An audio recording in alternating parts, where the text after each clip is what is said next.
За энэ өдрийнх нь амар амгалан айлтгая. Одоо бидний ярих гэж байгаа сэдв нь улс төрийн соёл үзэл суртал гэсэн сэдв байна. За энэ сэдв бас улс төрийн шинжилгээ ухааны сэдвүүд дотроос хүндэтгтэр сэдвийн тоонд орж байгаа онлайн сэдв байна л да.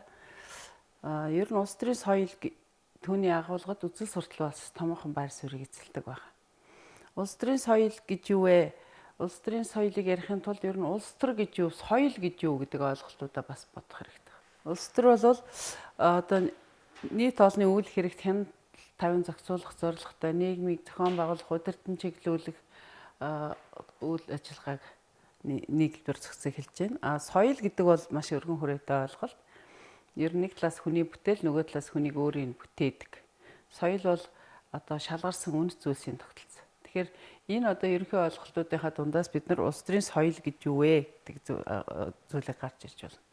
За тэгэхээр улс төрийн соёл үзэл суртал гэсэн энэ хичээлийнхээ агуулгыг нэг ийм 5 чиглэлээр ярьчия. Нэгдүгээрт улс төрийн соёлын тухай ойлголт. Энэ их өргөө ойлголт улс төрийн соёл. Хоёрт нь улс төрийн соёлын талаарх үзэл баримтлалууд. Тэр үзэл баримтлал болгоо өөрөө онцлогтой. За тэгээд улс төрийн соёлын хэм маягууд.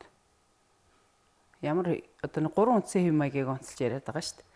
Дөрөвт нь улс төрийн үзэл суртал. Улс төрийн үзэл суртал ярихын тулд ер нь үзэл суртал гэж юу вэ? За тэгээд 5 дугаарт нь улс төрийн үзэл суртлын одоо чиг үүрэг ач холбогдол юу вэ? За эхлээд улс төрийн тухай ойлголт авч үзье. Тэгэхээр улс төрийн соёл гэсэн энэ ойлголтыг 18 дугаар зуунд Германы одоо философч Гердер анх шинжилгээ ухаанд оруулж ирсэн байна.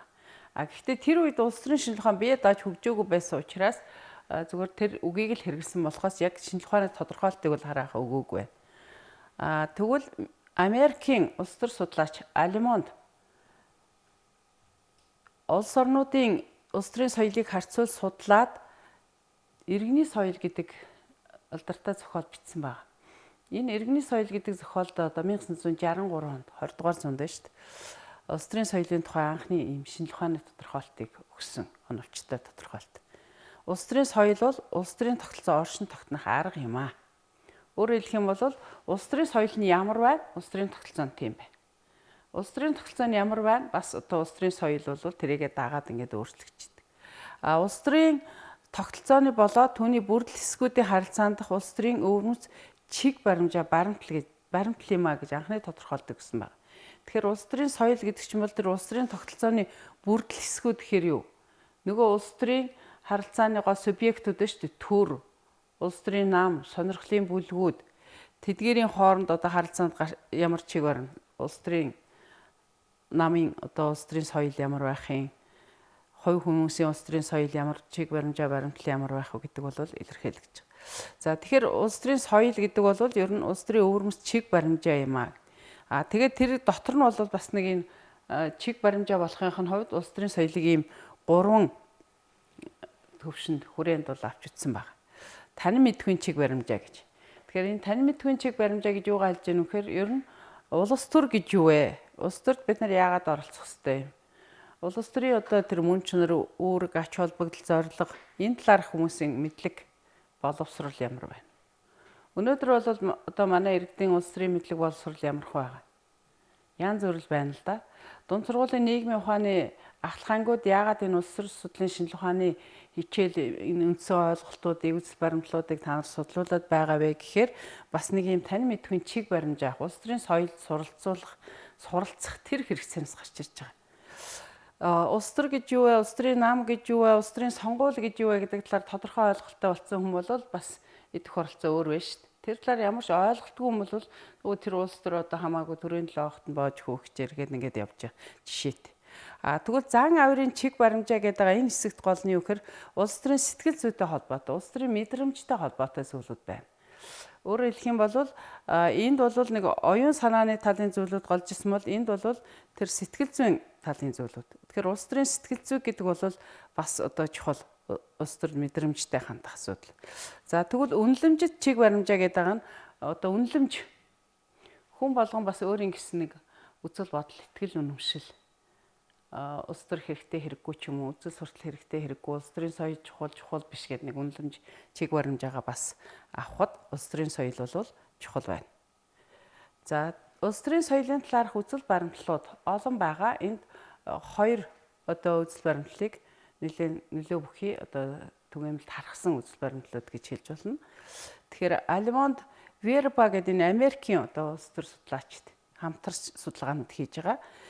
Энэ хоёрын улс төрийн соёлын талаарх үзэл баримтлалын гол агуулга үзэл санаа юу гэхээр улс төрийн соёл гэдэг бол улс төрийн тогтолцоо түүний бүрдэл хэсгүүдийн харилцаанд дах чиг баримжаа баримтлал тэгээд иргэдийн улс төрт хандах хандлагыг илэрхийлж байгаа ойлголт гэдэг утгаар ярьж байгаа. Тэгэхээр иргэдийн улс төрт хандах хандлага бол янз бүрийн жишээ нь тий. Сонгуульд саналаа өгж байгаа сонгуулийн эрсээс харахтал тийм. Манайд иргэдийн улс төрийн соёл Монголд ямар байна? Жилээс жилд сонгуулийн эрс идэх оролцоо муудаад байгаа. Тэгэхээр сонгуул гэдэг чинь маш чухал ач холбогдолтой зүйл үстэй. Тэр ажил үргээ хийж чадахгүй байгаа улс төрчдийг болиулах хаалгаа сэлгээ хийлгэгч байдаг юм уу? Ерөн төрийн байгууллагынхаа бүтэц бүрдлийг их хурлаа парламентаа сонгох, орон нутгийг удирдах иргэдийн төлөөлөгчдөө сонгох гэд улс төрийн сонгуульч маш чухал ач холбогдолтой зүйл шүү дээ. Тэгтэл очиж юугаа саналаа өгдөггүй улсууд их байна. Дараа нь тэр пай гэд бас энэ улс төр судлаач улс төрийн соёл. Та нар энэ хоёр үзэл баримтлалыг харьцуулаад үзэхээр бас ямар ялгаа байна? Юугаар өсөөтэй, юугаар ялгаатай байна гэдэг ийм эргэцүүлүүдийг сайн хийж явах хэрэгтэй байна. Тэгэхээр улс төрийн соёл нь бол пайгийн үзлэр улс төрийн тогтолцооны агуулга хэлбэрийг тодорхойлж идэг. Ийм чухал элемент бүрдэл хэсэг нь. Улс төрийн үзэл суртал, тулгуур үнэт зүйлс, мэдрэмж, мэдлэгийн нийлбэр цогц юм гэж. Тэгэхээр тэр үзэл баримт хоёр дахь үзэл баримт юуг онцлоод байна вэ гэхээр ер нь улс төрийн соёл гэдэг бол улс төрийн тулгуур үнэт зүйлсийг өөртөө багтааж.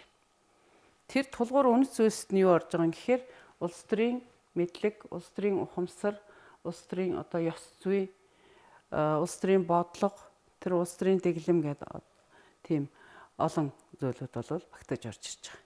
Тэгэхээр өнөөдөр иргэдийн улс төрийн ухамсар ямар байгаа? Улс төрийн бодлого нь хэр зэрэг зөв явж байгаа. Тэгэхээр эдгээр чинь бол энэ улс төрийн соёлын агуулгад бас орж ирж байгаа чухал. Ер нь соёл гэдэг ойлголт чинь өөрөө бас хүний хөдөлмөрөөр ухаанаар бүтсэн бүх юм орно гэд бүр их өргөн утгаар нь тодорхойлдог штеп. Соёлын тухай 500-аар тодорхойлт байдаг гэд ярьдаг шиг улс төрийн соёлын тухай бол бас олон тодорхойлтууд байж байгаа. Гэхдээ улс төр судлалын судалгааны болоос сурах чиг ном зохиолуудад эдгээр хоёр үзэл баримтлал хандлагыг бол голчлон авч үз тайлбарлаж байна. Цааш нь бид нар улс төрийн соёлын тухай ойлголтыг их өргөн агуулгатай ер нь олон тодорхойлтууд байна гэсэн тийм. Эндээс нэг дөрвөн тодорхойлтыг онцлож авч үзэж байгаа. Нэгдүгээр сая ярьсан зүйлээс улс төрийн соёл гэдэг бол яагаад чухал вэ гэхээр тэр улс төрийн тогтолцоо өөрөө хэвийн оршин тогтнох арга хэрэгсэл юм байна. Хоёрдугаарт улс төрийн соёл гэдэг бол улс төрийн үнэт зүйлсийн тогтолцоо. Улс төрийн соёл зохицовшинд байхгүйгээр улс төрийн тогтолцоо бас хэвийн оршин тогтнох үйл ажиллагаа хэвийн байх боломжгүй болж байгаа. За тэгвэл улс төрийн соёл бол үндэсний соёлын нэг хэлбэр, салшгүй хэсэг. Жишээ нь монголчуудын үндэсний соёлын бүтэцт уламжлалт улс төрийн соёл бол бас их баялаг агуулгатай байна. 13 дугаар зуунд дэлхийн түүхэнд монголчуудын зуун гэж байгаа шүү дээ. Тэр үед улс төр хүчирхэг байхад тэр улс төрийн соёлын мэдлэг улс төрийн ёс зүй үнэт зүйлс бол уламжилж ирсэн олон зүйлүүд байна. За дөрөв дахь тодорхойлолтод улс төрийн соёлыг бол бүтцийн талаас нь өгсөн тодорхойлолт байна л да. Улс төрийн ухамсар, улс төрийн туршлага, улс төрийн зан үйл гэсэн ийм гурван элемент бол улс төрийн соёлын агуулгад гол бүрдэл хэсгүүд нь болж байгаа. Улс төрийн ухамсар. Тэгэхээр ухамсар гэдэг бол ер нь мэдлэгийн байдлаар оршдог. Ердийн ухамсарын түвшинд байж болно, онлын ухамсарын түвшинд байж болно. Улс төрийн онлын ухамсар бол энэ улс төрийн шинжлэх ухааны мэдлэгийг илэрч оршиж байна. Тэгэхээр бид нар энэ улс төрийн шинжлэх ухааны мэдлэгийг тэрний улс төр гэж юу, улс төрийн соёл гэж юу, улс төрийн үзэл суртал гэж юу, улс төрийн сэсгэлэг тэрний мөн чанарыг өөрөлдөх юм бол онлайн түвшинд илүү гүн гүнзгий зэгцтэйгээр мэдэх асуудал. Хоёрдугаар тэр улс төрийн туршлага гэдэг дотор бол шинэ улс төрийн уламжлалт үнэт зүйлс чухал байна. За тэгээд улс төрийн зан үйл гэдэг чинь улс төрийн үйл ажиллагааны олон хэлбэрүүд байна. Бидний одоо яриад байгаа улс төрийн оролцоо, идэвхтэй оролцоо, идэвхгүй оролцоо, нийцтэй оролцоо, нийцгүй оролцоо гэж та нар бол сайн мэдчихэж байгаа. Тэгэхээр улс төрийн соёлыг одоо ингээд аваад үзэхээр үнэхээр өргөн агуулгатай. Тэгээд олон утгаар бол бас ойлгож болж байна. За улс төрийн тухай ойлголтыг бас өргөн утгаар юу гэж ойлгож болох юм, явцын утгаар юу гэж ойлгож болох юм гэдэг нэг ийм тодорхойлолтууд байна. Өргөн утгаар нь аваад үзэх юм бол улс төрийн соёл нийгмийн бүлэг, бие хүний улс төрийн чиг баримтлал, үйл байдал төлөвшөхөд тодорхой нөлөө үзүүлдэг. Тэгэхээр гол нь одоо тэр бие хүний улс төрийн чиг баримтлал, үйл байдлыг төлөвшөхөд улс төрийн одоо төлөвшил нийгэмшилттэй тодорхой нөлөө үзүүлдэг. Эрх зүй, цаан заншил, улс төрийн ухамсар зэрэг тогтож хэвсэн үнэт зүйлс, хим хэмжээ. Хим хэмжээ бол ер нь юу? Нэг үндсэн шаардлагууд байгаа даа шүү дээ. Ёс суртахууны хим хэмжээнүүд байна, эрх зүй хим хэмжээнүүд байна. Тэр хоёр бол аль аль нь чухал. Бид нэр одоо улс төрийн амьдралд оролцож байгаа үйл ажиллагааг тэр болгоомж бас хуулиар зохицуулахаас илүү ёс суртахууны хим хэмжээгээр зохицуул. Тэдгээрийг өөртөө багтааж байгаа. Тэгээд түүхэн хөгжлийн явц бүрэлдэн тогтсон улс төрийн амьдралын загвар гэж их өргөн утгаар ярих юм бол одоо улс төрийн соёл гэдэг маань ийм улс төрийн амьдралын загвар юм байна. Одоо улс төрийн амьдралын ардчилсан соёл хэмээл ардчилсан одоо улс төрийн амьдралын загвар. Тоталитар одоо улс төрийн амьдралын загвар гэх мэтээр ингэ. Явцын утгаар улс төрийн соёлыг юу гэж ойлгож болох юм? Бие хүн, нийгмийн анги бүлэг, иргэдийн улс төрийн тогтолцоо, засаглал, түүний байгууллагууд, улс төрийн бодлогод хандах хандлага, тэгээд тань мэдгүй сэтгэл хөдлөл, үнэлэх чиг баримжааны цогц өвөрмөц хэм маяг юм аа. Тэгэхээр ер нь энэ улс төрийн соёлыг шинжлэх ухааных нь гол утгыг нэлээд оновчтой зэгцтэй тодорхойлсон тодорхойлт бол тэр Алимонд Верб нарын тодорхойлт байж байгаа. Түрүү нөгөө нэг хоёр хандлага дотроос тэр үнэлэх чиг баримжаа хандлага гэдэг талаас ярих дээр бид нар таны мэдгүй сэтгэл хөдлөл үнэлэмжит чиг баримжаа гэдэг гурван төвшөнд ярьсан шүү дээ. Тэр утгаар нь бас ойлгож болж байна. За тэгвэл улс төрийн соёлын онцлог нь юу вэ? Одоо тэр нийгмийн бусад төрлийн соёлоос юугаар ялгаатай? Энийг бол энэ пай гэдэг улс төр судлаач бас тодорхойлоод хэлсэн байгаа юм л да. Улс төрийн соёл бол улс төрийн хүрээндх хүмүүсийн зан авирыг жолоодогч, одоо чиглүүлэгч тийм суурь ойлголт, хим хэмжээ болж улс төрийн үйл явцын дистралал, утга санааг тогтоож яадаг чиг баримжаа, итгэл үнэмшил, бодол санааны цогцлбор болоход энэ одоо гол онцлог нь оршиж байгаа. Тэгэхээр энэ тодорхойлолтоос юу харагдж байна? Улс төрийн соёлын гол чиг үүргүүд бас харагдж байгаа юм. Ер нь одоо тодорхойлолтууд чинь нэг бол бүтцийн талаас тодорхойлж болж байгаа, нэг бол тэрний мөн чанарыг бас юунаас харж болох вэ гэхээр тэр улс төрийн тогтолцоонд гүйцэтгэж байгаа чиг үүргээс нь харж болж байгаа. Жишээлбэл энэ тодорхойлолтод юу гэж байна? Улс төрийн хүрээнд хүмүүсийн зан авирыг жолоодогч, чиглүүлэгч тийм хим хэмжээ. Бас улс төрийн үйл явцын дистрал, утга санааг тогтоож өгч яадаг чиг баримжаа, итгэл үнэмшил, үзэл санааны зохицолбор. Тэгээ энийг бол бас бид нар ямар жишээнээс тодорхой харж болох вэ гэхээр улс төрийн соёлын бүтцэд ордог үзэл суртал гэдэг тэр улс төрийн үзэл сурталаас бол тодорхой харж болж байгаа. Одоо либерализм, социализм, социал-демократизм гэдэг энэ үзлүүд чинь бол яг тэр улс төрийн хүрээндх үйл явцын дистрал, утга санааг тогтоож чиг баримжаа тэр итгэл үнэмшил одоо нийлбэр зохиц байдлаар гарч ирж байгаа. За тэгэхээр бид нэр үзэл суртал гэсэн хэсэг дээр бол тэрийг бас авч үзсэн. За энэ слайдн дээр та нар бас сайн тулгараад харах хэрэгтэй. 2025 оны эсэлтийн шалгалтанд энэ улс төрийн соёлын хэм маягтай холбоотой сорил ирэхэд хүүхдүүд бас хариулж чадаагүй хооронд нь андуурсан тийм зүйлүүд гарч ирсэн байна. Тэгэхээр Алимонд Верб гэдэг энэ Америкийн улс төр судлаачид 1958-аас 1962 онд нэг 5 улс байна шүү дээ. Их Британи, Америк, Итали, Баруун Герман. Одоо тэр үед Баруун Герман, Зүүн Герман гэд байсан. Баруун Герман бол барууны төв үзлийг баримтлаад, Зүүн Герман бол социализмын үзэл сурталтай байсан. Тэгээд Мексик гэдэг энэ 5 орны улс төрийн соёлыг харьцуулж судалсан. Тэр судалгааныхаа үр дүнгээр түрүүний яриадсан иргэний соёл гэдэг ном бичсэн. Тэр номондоо бол улс төрийн соёлыг ийм 3 хэм маягт ангилж авч үзсэн байна. Овгийнхны улс төрийн соёл, албатуудын улс төрийн соёл, оролцогчдын улс төрийн соёл гэсэн ийм 3 хэм маягт. Тэгэхээр энэ гурван хэм маяг тус бүртээ ямар онцлогтой байна вэ гэхээр ер нь одоо Альмонд Верб нарынхаар улс төрийн соёл гэдэг бол иргэдийн нэг улс төрд хандах хандлага гэдэг байгаа шүү дээ. Оролцоо. Тэрүүгээр нь ингээд ялгаатай байдлыг гаргаж ирсэн. Овгийнхны буюу тэр одоо овг аймгаар амьдарч ирсэн нэлээ эртний уламжлалт улс төрийн соёлын үед ямар онцлог байна вэ гэхээр тэр хүмүүст бол ер нь улс төрийн талаарх мэдлэг ойлголт бага. Угаасаа улс төрийн шинжлэх ухаанч өсч хөгж гарч ирээгүй. Улс төрч гэж юм байгаагүй зүтэй.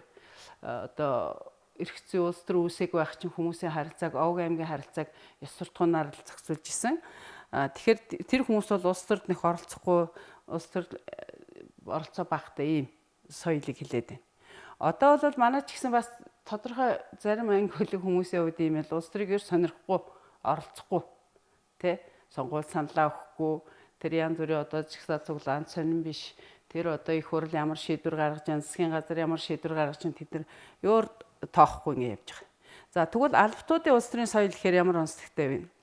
Улс төрийн амьдрал үйл ажиллагаанд оролцохгүй ш оролцож байгаа. Гэхдээ маш идэвхгүй. Ёс төдий одоо хэлбэр төдий оролцдог. Одоо жишээ нь сонгуул саналаа өгөхгүй байгаа. Өгсөн ч гэсэн одоо нэг зөв сонголтоо хийж чадахгүй. Одоо мөнгө төгрөг өгсөнд нөгчдөг ч юм уу. Эсвэл тандгаараа ингээд нэг мэдлэг нь жоохон улс төрийн мэдлэг боловсрал, сонгогчийн боловсрал бас янз бүр байгаад ш тэрнтэй холбоотой. Тэгвэл одоо албадаж өгж байгаа үстэй баг сонгуул эрс хүрэхгүй байна. Очиж саналаа өгөөч гэж одоо дахин яриа шаардуулдаг ч юм уу.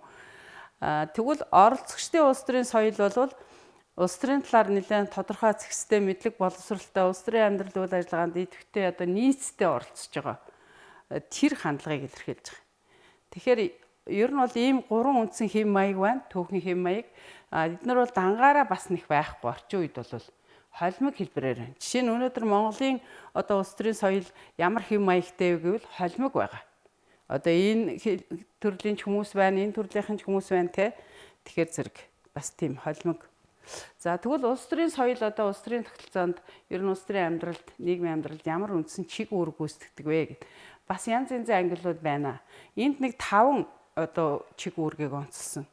Одоо тэр улс төрийн харилцаанд оролцогчдод улс төрийн амьдралд оролцож байгаа хувь хүнээс эхлээд улс төрийн байгууллагууд одоо тэр лидер одоо хэн бэ? Тэр хүмүүс бол тэр улс төрийн үйл ажиллагааны чиг баримжаа өгөх. Зохицуулах үүрэг байна. Нөгөө хэлсэн шүү дээ. Ер нь амьдрал дээр бол олон янзын үзэл бодлууд, ашиг сонирхлууд зүрх зөрчилдөх явдал их байна. Тэрийг нөгөө ёс суртахууны хэм хэмжээгээр, эрх зүйн хэм хэмжээгээр ингээд зохицуулах.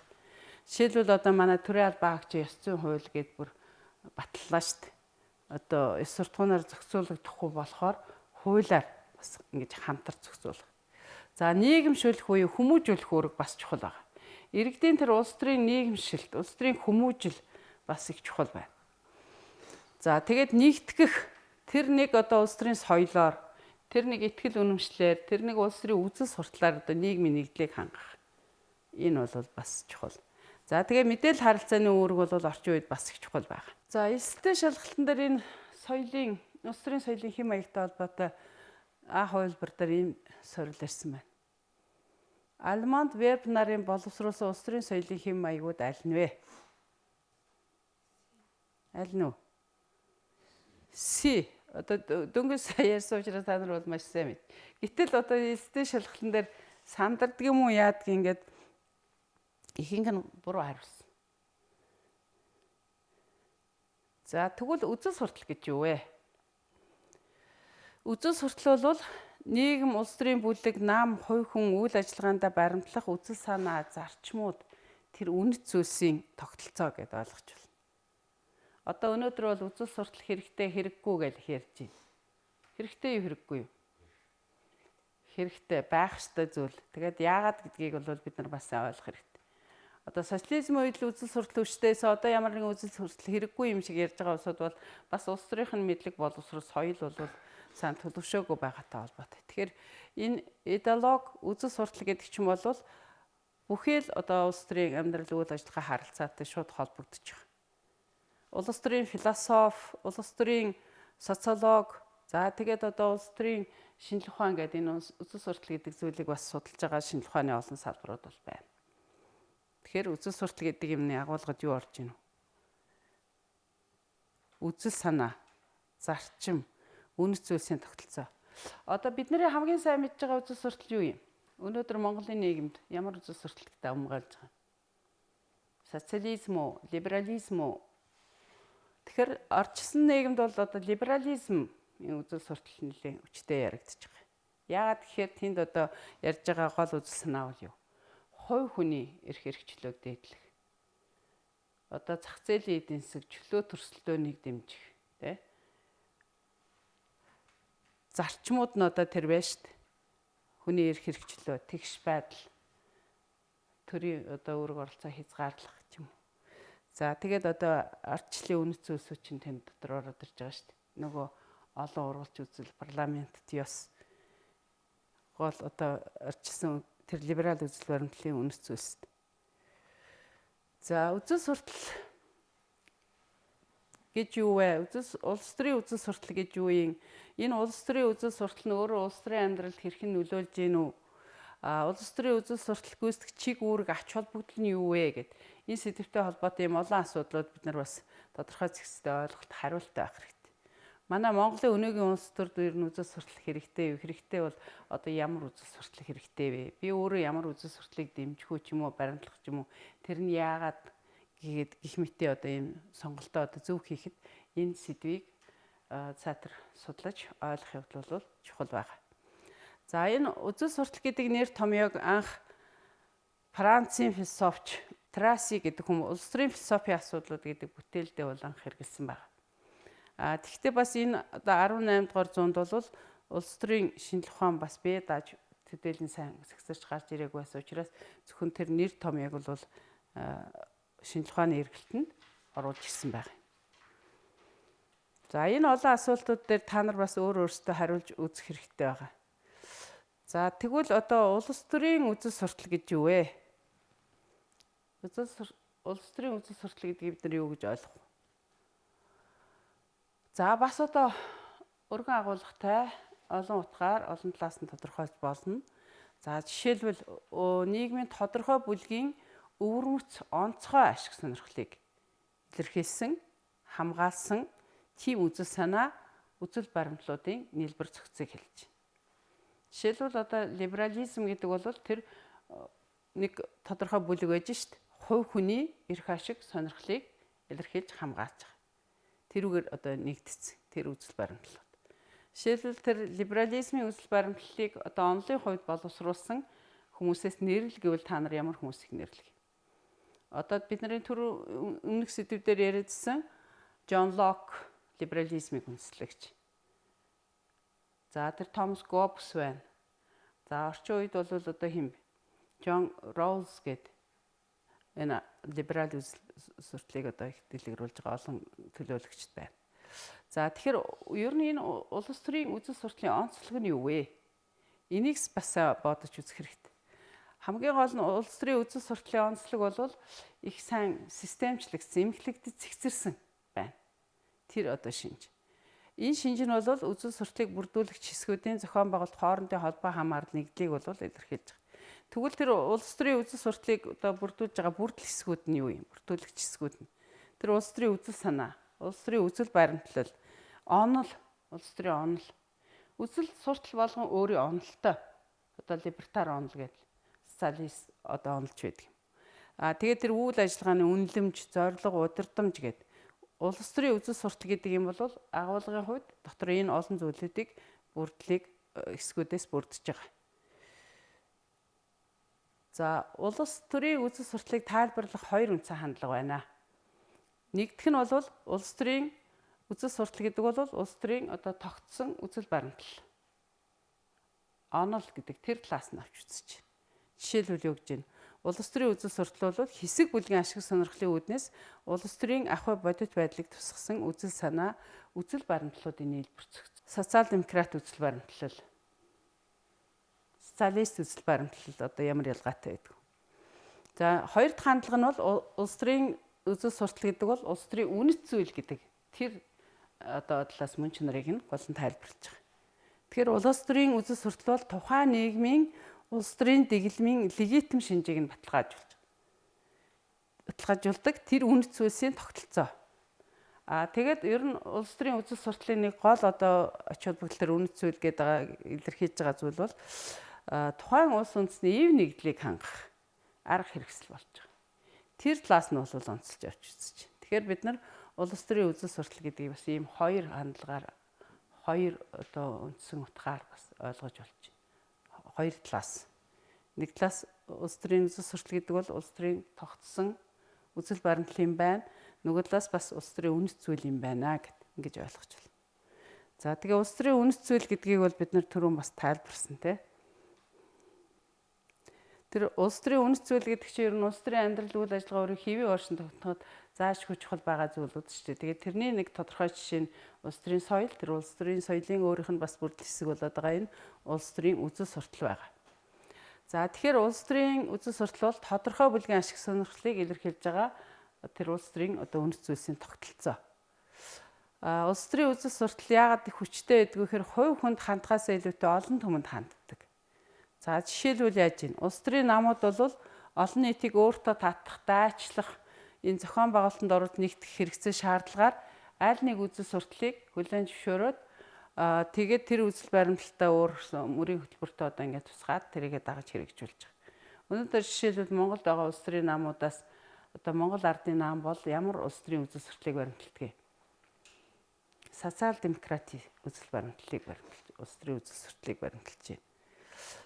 Тэгвэл нам болгоо өөрийнхөө мөрийн хөтөлбөртэй тэр мөрийн хөтөлбөртөө энэ үзэл баримтлал буюу ямар одоо улс төрийн үзэл сурталыг чиг баримж авах вэ гэдгээ бол тодорхойлж өгч байгаа. Тэгэхээр улс төрийн үзэл суртал ер нь байх ёстой зүйл үгүй юу гэж асуугаад байсан. Тэгэхээр эндээс үзэхээр яах нь вэ? Заашгүй байх ёстой зүйл юм байна.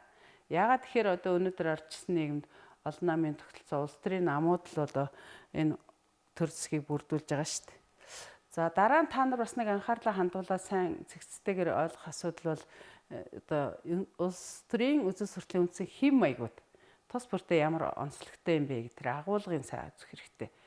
Тэгээд тестэнд ороод ирэхээр одоо аль нь социализмын үзэл суртал хамаарах уу, аль нь одоо либерализмд хамаарах уу, аль нь консерватист одоо үзэл баримтлал үзэл суртал вэ гэхтэл одоо ялгах хэрэгтэй. Тэгэхээр консерватизм гэдэг бол тэр консерв гэдэг чи юу? Удаан хадгалах, нөөшлөх гэсэн утгатай эс тэ. Тэгэхээр уламжлалт үнэт зүйлсээр тулгуурлаж улс орноо хөгжүүлнэ гэсэн тийм үзэл суртал. Тэгэхээр энэ төлөөлөгч нь Хүүкер Бюркентер гэдээ бас энэ чиглэлээр бичсэн энэ одоо үзэл баримтлалын гол агуулгыг боловсруулсан эрдэмтэд байна л да. Тэгээд энэ дотор жишээлбэл одоо байгаль орчноо хамгаалах. Энийг одоо улс орон оршин тогтнож байгаа байгаль газар нутгийг одоо бас унган төрхөөр нь хадгалж хамгаалах асуудал бол консерватив үзэл баримтлал чухал байна. За их хэл, соёл, уламжлалаа хадгалах, хамгаалах. Одоо энэ даяарчлалын нөхцөлийн бас чухал үстэй тий. Одоо манайд бол иргэний зориг ногоо нам чинь одоо улс төрийн үзэл баримтлалын консерватизм. Зоригийн хэлсэн үг гэдэг үстэй би Монгол хүний саруул ухаанд итгэдэг. Тэгэхээр Монгол хүндээ итгэх, Монгол хүн өөрөө Монголоо хөгжүүлэх, тэр Монголоороо байх энэ төр гэдэг одоо яриад байгаа асуудал чинь ерөнхийдөө улс төрийн хувьд бол энэ консерватив үзэл баримтлал бас хамааруулж байна. За тэгээ нийгмийн ёс суртахуун, сүсэг бишрэл энэ үнэт зүйлүүдэд дээдлэх ийм агуулгууд бол энэ одоо үзэл сурталын хэм маяг чухал байна. Тэгэхээр ер нь консерватизм бол энэ оршин байгаа нийгмээ, уламжлалт нийгмээ бүрэн эвдэхийн эсрэг чиглэсэн үзэл санааны цогц гэдээ ойлгож байна. Гол одоо онцлог нь. За тэгвэл социализмын одоо энэ үзэл сурталын талаар ярьсан хүмүүс бол эртний грекийн философч Платоноос эхлээд одоо Томас Мор, Утопарл гэсэн сэргэн мандлын үеийн бас философч сэтгэгч байна шүү дээ. За тэгээд Маркс социализмын одоо үзэл сурталыг боловсруулахад онлоо үед. Тэгээ энэ социализмын үзэл сурталын энэ хэм маягт одоо юуг онцлоод байдгүй гэхээр ер нь нийтийн өмч. Маркс бол тэр капиталист одоо хувийн өмчөөс болоод нийгэмд эсрэг ангийн ялгаа үүссэн. Тэгээд одоо баян ядуугийн ялгаа үүссэн, нийгэм шударга биш байдал тогтсон юм. Тухайн үеийнхээ одоо Германы одоо философч, эдийн засагч, зууны шилдэг сэтгэгчгээд Маркс ч бол бас алдартай хүн шүү дээ. Тэгэхээр одоо тэр нийгэм тэгш байдлыг шударга эсрэг тогтоохын тулд нийгмийн хувьсгал хийгээд ийм нийтийн өмчтэй байж нийгэм тэгш байдлыг тогтоон, шударга эсрэг тогтоон, тэгээд нөгөө хамтаж үзэл, нийтийн сайн сайхан байх, ах トゥ угийн барилга. Ер нь одоо социализмд бол чадлынхаа хэрээр хийгээд хийснийхээ хэрээр авах нь шударга яс юм а гэх мэтийн энэ одоо үзэл санааг баримталж байна. За тэгвэл социал демократизм энэ үзэл суртал бол Бернштейн, Каутский энэ төргээд бас олон төлөөлөгч байдаг. Одоо социализм, ардчилсан либерализм энэ төрийг ингээд нэг хослуулсан маягтай. Өөрөөр хэлэх юм бол одоо бүх нийтээрээ хангалуун амьдрах. Бүх нийтийн сайн сайхан байдлыг хангах. Одоо ч ингээд яг зах зээлийн нийгэмд болохоор зөвхөн хүмүүс амиа бодоод байгаа шүү. Би л болж туснаа хамаагүй гэсэн юм. Тэгэхээр тэрний эсрэгээр бүх нийтээрээ хангалуун амьдрах. Ер нь баян ядуугийн ялгааг багасгах. Нөгөө дундаж давхраг бол нийгмийн олон байх. Одоо өнөөдөр Монгол Ардын намын үзэл баримтлалын социал демократизм гэж байгаа. Тэгээд төрийн зохицуул бүх эдийн засгийг хөгжүүлэх. Эдийн засгийн тэгш байдлыг чухалчлах. Ажилгүйдлийг багасгах. Тэгээд бүх нийтийн боловсрол, эрүүл мэнд, за тэгээд нийгмийн хамгаалал, энэ хариуцлагын тогтолцоог сайжруулах асуудлуудыг бол чухалчлан тавьж байгаа. За тэгвэл либерализмын төлөөлөгч түрүү хэлсэн Джон Лок, Джон Стюарт Милл, Джон Роулс энэ гэдэг энэ одоо хувь хүний эрх хэрэгчлөө тэгш байдал, чөлөө сэтгэлгээ одоо хүлээн зөвшөөрөх. Олон янзын үзэл бодол хүлээстэй хандах. Хувь хүнийг албадах аливаа хэлбэрийг эсэргүүцэх. Тэгээ одоо эдийн засгт бол энэ зах зээлийн эдийн засаг чөлөө төрчлөөнийг дэмжих гэдэг юм уу? Ийм одоо үзэл суртал байна. За энэ фашизм бол энэ одоо улс төрийн үзэл сурталын хэв маягийн дотроос хамгийн харгас одоо үзэл суртал байна. Түүхэн жишээнүүд нь одоо Германы нацизм, Гитлер одоо өөрийнхөө үндэсний эрх ашгийг бүхний дээгүүр тавиад бусад улс үндэсний эрх ашгийг одоо яаж байгаа үл тоох тий. Итали одоо Муссолини гэдэг. Тэгэхээр тоталитар төр. Ер нь төрийн засаглал бол бүх нийтийг одоо хянан захирах. Тэр одоо засаглал үнсэрхэх үзэл. Энэ одоо улс төрийн үзэл суртал бол гол үнэт зүйлсүүд нь болоод явж байгаа жишээтэй. За нэг ийм онцлогуд бол байна. За тэгвэл нийгмийн амьдралд улс төрийн үзэл суртал ямар одоо чиг үүрэг гүйцэтгэдэг вэ? За энэ дээр бол олон үүргүүд байгаа. Тэгээд эндээс үндсэн үүрэг гээд энэ 4-5 зүйлээр бас бид нар тайлбарлаж болж байгаа. Тэгэхээр улс төрийн үзэл суртал бол юуны өмнө хүмүүс нийгмийн дэвшил, засаглал зэргийн талаарх төсөөллийг өгч үйл ажиллагааг чиглүүлэх тэр чухал байна. Одоо ямар ч үзэл суртал байхгүй бол тэр чиг баримжаа байхгүй юу? Тэгэхээр тэр одоо эрх баригч намын хөтөлбөрт тусаж байгаа тэр одоо үзэл сурталаар ер нь чиглэмж аваад явж шít. За тэгвэл хоёрдугаарт нь улс төрийн үзэл суртал бол нийгэм, бүлэг, хувь хүнийг улс төрийн амьдралд татан оруулах. Тэр одоо бас оролцоог нэмэгдүүлэх ийм чухал чиг үүрэгтэй. За гуравт нь улс төрийн үзэл суртал нь салангад нийгэм бүлгүүдийн өөр хоорондоо нөгөө зөрөлдсөн байр суурь ашиг сонирхлуудыг хооронд нэгтгэх тэрнийг үзэл сурталаар тэрнийг итгэл үнэмшлэр тэрнийг үнэт зүйлсээр. За дараа нь нийгэмд элдв одоо хүндрэл бэрхшээл их байна шүү дээ. Тийм тохиолдолд тэр улс төрийн үзэл суртал бол тэрнийг одоо зөрчил тэр хүндрэлүүдийг саармагжуулах тэрийг даван туулахад бас чухал арга хэрэгсэл нь болно. За тэгээд улс төрийн үзэл суртал тодорхой бүлгийн ашиг сонирхлыг бас илэрхийлэх хамгаалах энэ ч үүрэг бол хамгийн чухал байгаад байна. За тэгвэл үзэл сурталын ач холбогдлыг бас олон зүйлээр тайлбарж байна. Энэ хоёр зүйлийг онцлж хэлэх гээд байна.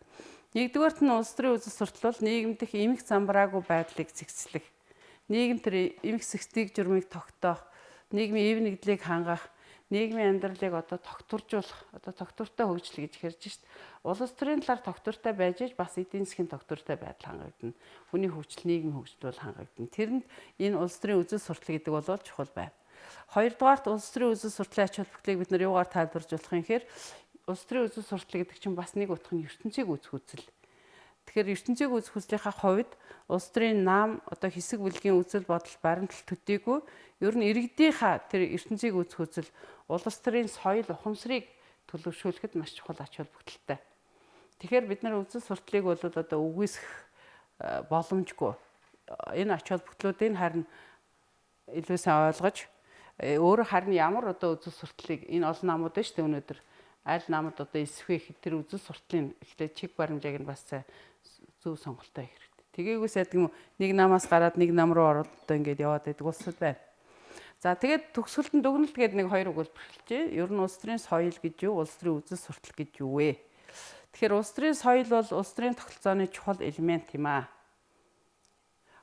Улс төрийн соёл бол иргэдийн болоод улс төрчдийн тэр улс төрийн зан үйлийг тусгаж улс төрд болоод нийгмийн хөгжилд хүчтэй нөлөөлж идэг. Тийм учраас энэ одоо үн чанарыг өөрөг ач холбогдлыг бид нар сайтар судал таньж мэдэх нь чухал байна. Тэгэхээр тэр мэдлэгээ байнга одоо дээшлүүлэх хэрэгтэй. Улс төрийн үзэл суртал бол ер нь нийгмийг өөрчлөн шинжлэх, хөгжүүлэх зорилтыг тодорхой анги давхрааны эрх ашиг, байр суурийн үүднээс системтэйгээр тусгаж илэрхийлж байгаа улс төрийн онол, улс төрийн үзэл санаа, үндслүүдийн хэлбэр зохицоо гэж ойлгож байна. Тэгэхээр ийм өргөн агуулгаар нь бид нар ойлгох хэрэгтэй байна. За тэгээд ном зүй бол одоо улс төрийн шинжлэх ухааны энэ Монгол Улсын их сургууль МОБИС-ийн энэ сурагчгууд байна. Мэргэжлийн улс төр судлалын багш нарын бичсэн. Ер нь бол олон ном сурагчиг байна. Гэхдээ яг энэ мэргэжлийн танхим, мэргэжлийн багш нарын бичсэн номнууд илүү бас оновчтой, цэгцтэй байдаг. За энэ Содногоон багш бол манай Монгол Улсын их сургуульд одоо насаараа багшилсан профессор. Тэгээ манай Монгол Улсын их сургуулийн профессор Эрдмийн өв гээд профессор багш нарын судалгааны бүтээлүүдийг дахиж хэвлэдэг байгаа.